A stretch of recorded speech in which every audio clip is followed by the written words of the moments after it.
This is our COPD presentation by Leah Perea and Raleigh Sykes. Chronic obstructive pulmonary disorder is what COPD stands for, and it is a term that includes emphysema, chronic bronchitis, and sometimes asthma. Emphysema is usually the direct result of years of smoking or breathing in other pollutants.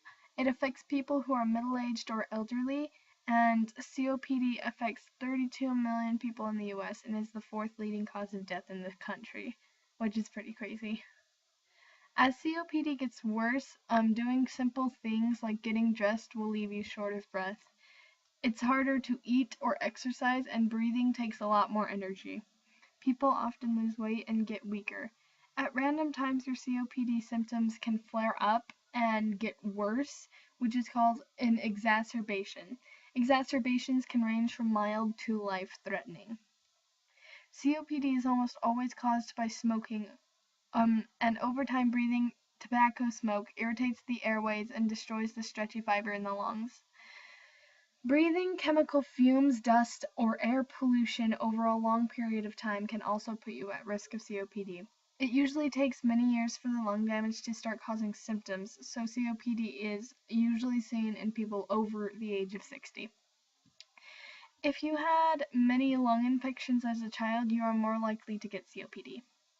Some symptoms include chronic coughing and mucus that comes up when you cough, and a shortness of breath that gets worse when you exercise. Some drugs and treatments. Bronchodilators come in an inhaler and they relax the muscles around your airways, as do most of the treatments that I'm about to mention.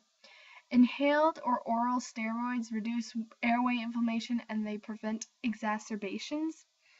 Roflumilast, it decreases airway inflammation and relaxes your airways. Theophylline improves breathing and prevents exacerbations. Antibiotics help fight respiratory infections that can aggravate your COPD. And oxygen therapy aids oxygenation of your blood. And then these two surgeries, lung volume reduction and lung replacement surgery.